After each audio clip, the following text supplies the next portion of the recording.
I'm Rebecca Lindquist, the American Accent Coach with English by the Hour. I'd like to speak to you about sluggish articulation. This means that you may not be articulating as clearly as you would like. First of all, this term sluggish means that the articulators aren't working optimally or very well.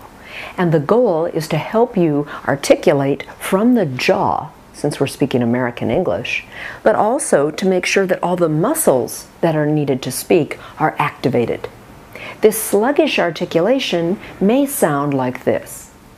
If I'm speaking without using optimally all of those muscles, you might still be able to understand me, but it becomes much more difficult.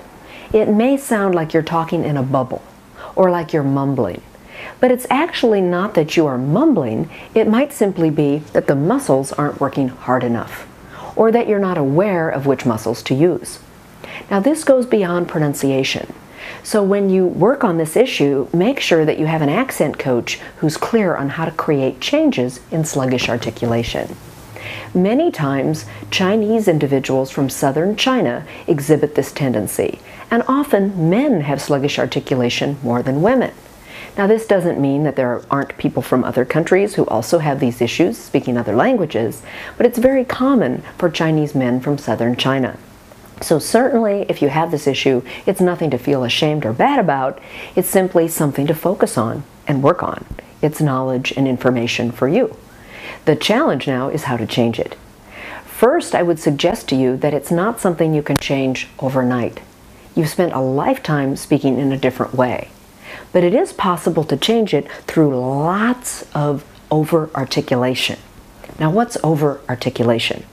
It doesn't mean overdoing it in the sense of doing too much. In fact, over-articulation is something that most presenters and public speakers use all the time. I'm going to over-articulate now so you can hear the difference. If I have a mixed language audience and I want to make sure that everyone understands me, then I would over-articulate. The challenge is that native speakers can learn to do this, but non-native speakers first have to activate the muscles.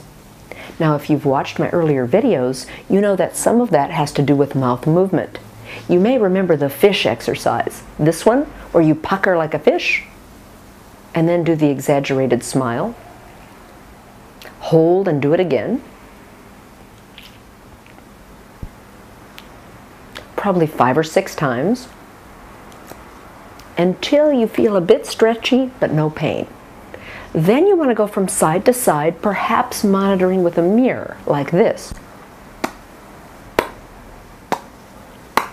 Notice if you're going to one side and pulling too much on that side and not able to move your mouth to the left.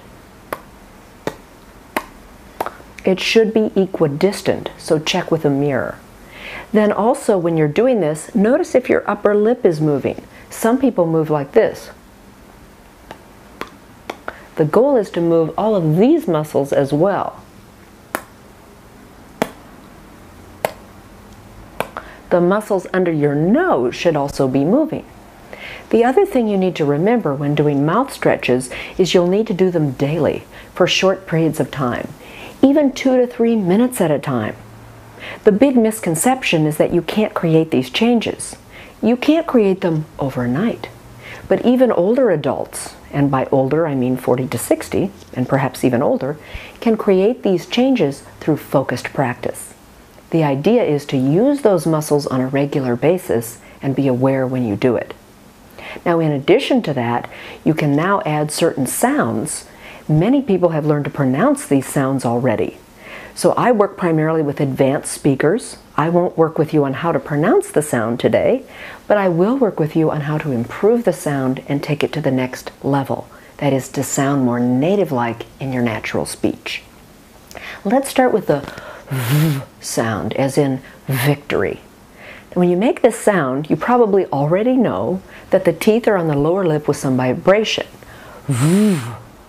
The challenge now is to add breath, speaking from the diaphragm, and to elongate that breath.